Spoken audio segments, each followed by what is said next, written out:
The world teaches you to fear loud men, but history was never shaped by noise.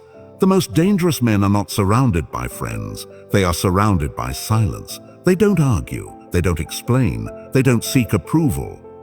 They step back, watch everything, and strike only when the outcome is guaranteed. Loneliness is not their weakness, it is their strategy. Most men lose power the moment they open their mouths too often or allow too many people too close. They confuse visibility with strength and connection with safety. But control has never belonged to those who are surrounded. It belongs to those who are concealed. When a man is constantly present, constantly available, constantly explaining himself, he becomes easy to read.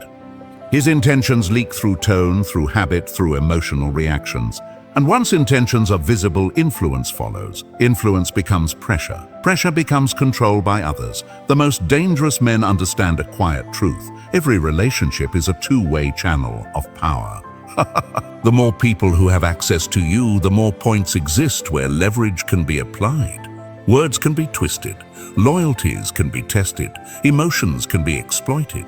This is why isolation is not emptiness to them. It is armor. By reducing unnecessary contact, they reduce exposure. By speaking less, they reveal less. By standing apart, they deny others the information needed to manipulate them. Alone, a man becomes unreadable. There is no audience to perform for, no group identity to maintain, no emotional debt to repair. He is free from the subtle negotiations that happen in every social bond, the unspoken expectations, the compromises, the need to be liked or understood.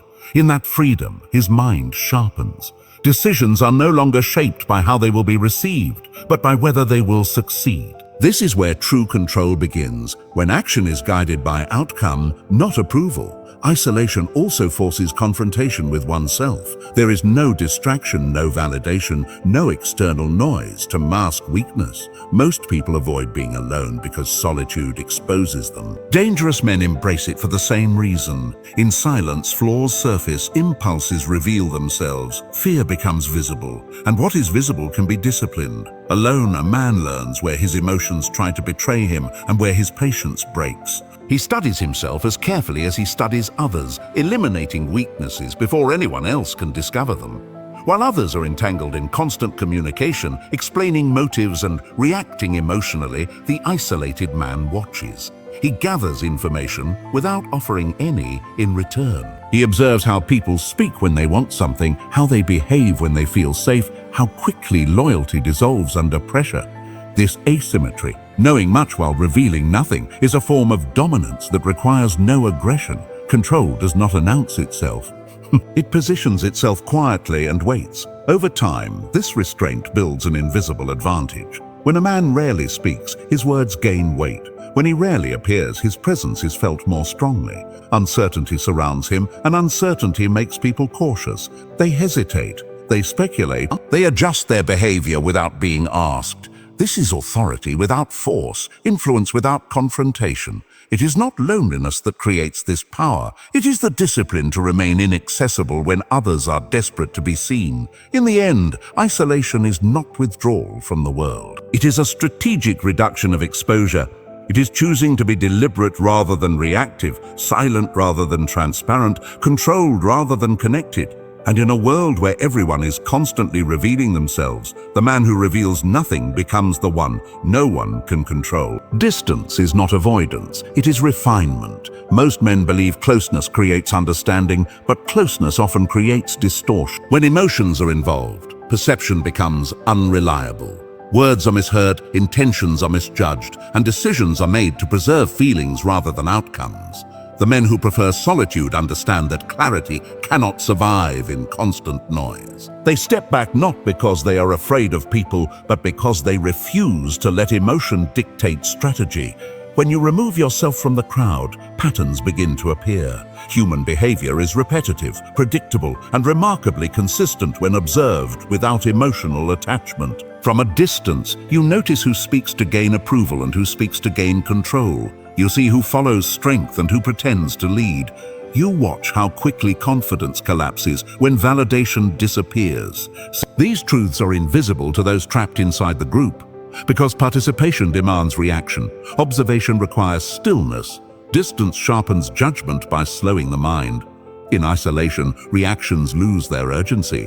Insults no longer demand immediate response. Provocations are evaluated instead of absorbed. While others are caught in cycles of offense and defense, the solitary man analyzes intent. He asks not how something feels, but why it was done.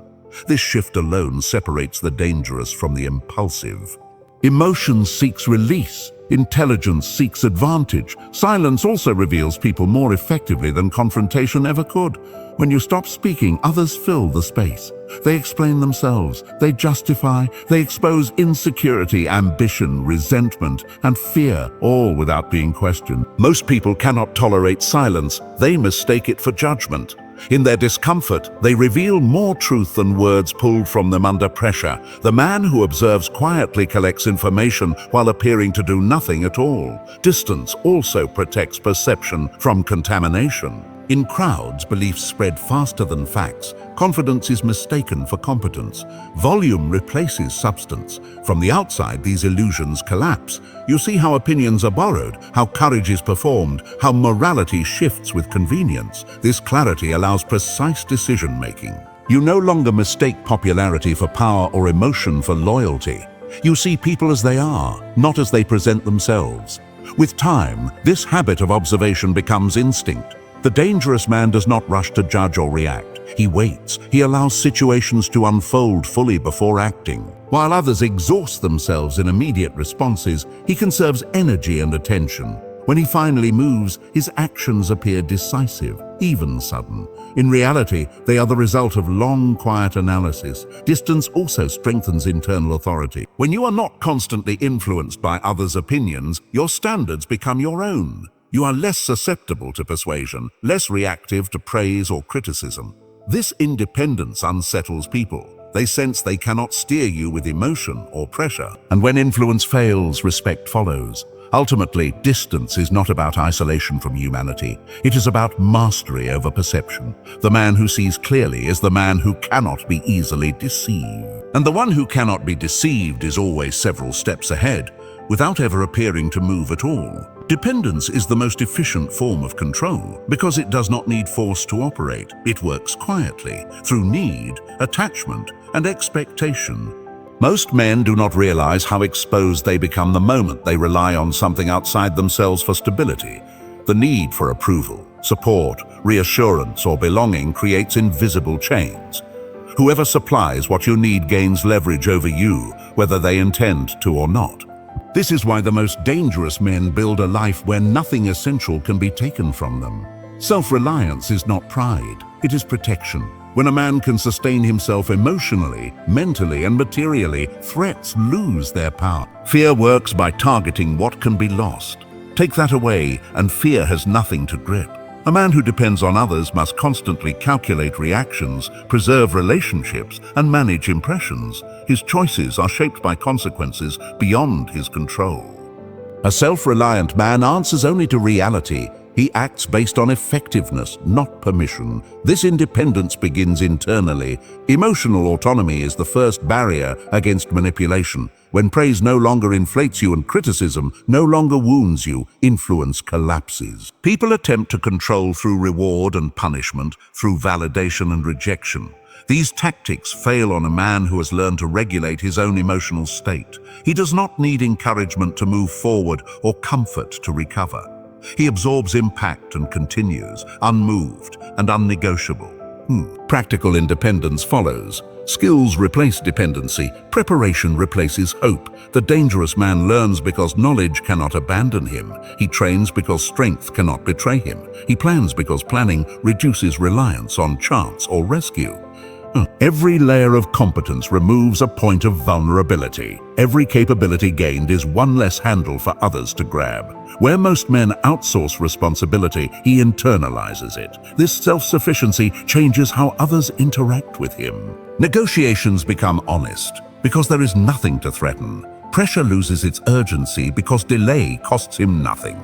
He cannot be rushed, cornered, or coerced through fear of loss. This calm resistance unsettles people. They sense there is no emotional switch to flip, no dependency to exploit. Control becomes impossible when leverage disappears. Solitude accelerates this process. Alone, a man is forced to solve his own problems. There is no one to blame, no one to lean on, no one to rescue him from consequences. This pressure forges discipline. Weak habits surface and must be corrected. Laziness becomes obvious. Excuses collapse.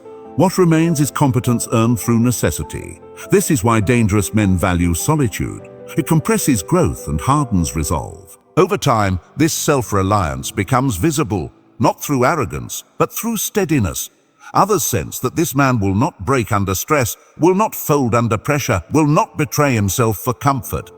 He does not need to dominate. His independence does that for him. In a world built on mutual dependence, the man who needs nothing becomes the one no system can fully control. Silence is often mistaken for emptiness, but in reality it is a presence so strong that it unsettles those around it. Most men rush to fill space with words because silence feels like exposure. They speak to prove relevance, to defend themselves, to control how they are perceived. But the men who understand power know that constant explanation weakens authority. The more a man talks, the more he reveals his intentions, his doubts, his limits. Silence, on the other hand, reveals nothing, and what cannot be read cannot be easily challenged. When a man withholds speech, others begin to project. They assume motives, invent meanings, and imagine depth where none has been confirmed. This uncertainty creates psychological pressure. People grow cautious around what they cannot decode. They watch their words more carefully. They hesitate before acting. Silence forces others to negotiate with their own fears. In this way, authority is established without commands and influence without confrontation. A quiet man also controls the rhythm of interaction. He decides when conversations begin and when they end. While others rush to respond, he waits. That pause alone shifts the balance of power. Waiting suggests confidence, patience, and restraint. It signals that he is not driven by urgency or emotion. Those who speak impulsively reveal that they are reacting rather than directing. The man who chooses his moments speaks rarely, but when he does, his words carry weight because they are not diluted by excess. Silence also filters respect. Those who demand constant reassurance drift away, uncomfortable with the lack of feedback. Those who seek dominance grow frustrated, unable to provoke a reaction. What remains are individuals who approach with caution and seriousness. This natural selection strengthens the quiet man's position. He is not surrounded by noise, but by attention. Not by validation, but by awareness. In environments of competition or conflict, silence becomes even more powerful. Loud threats expose insecurity. Excessive explanation invites debate. The man who remains silent appears prepared, composed, and unreadable. Opponents are left guessing where he stands and what he intends. This uncertainty slows them down. They second-guess their moves, overthink strategies, and hesitate at critical moments. The quiet man gains time, and time is one of the most valuable forms of control. Silence also protects internal discipline. Speaking impulsively often leads to commitments made too early and positions taken too rigidly. By staying quiet, a man preserves flexibility. He can adjust, retreat, or advance without losing face. Others, having spoken too much, trap themselves in their own words. The silent man remains free to act according to reality rather than reputation. Over time, this controlled restraint builds a subtle reputation. People begin to listen more closely when he speaks because they know he does not waste words. His statements feel deliberate, calculated, final. He does not need to assert dominance, it is assumed. In a world saturated with noise, the man who masters silence becomes impossible to ignore. His authority is not announced, it is felt, and that makes it far more enduring. Solitude is not about escape, it is about preparation. The most dangerous men are not hiding, they are refining. While the world distracts itself with noise, they sharpen discipline, they build patience, they design outcomes, and when they finally move, it looks sudden to everyone else. But it was never impulsive, it was inevitable.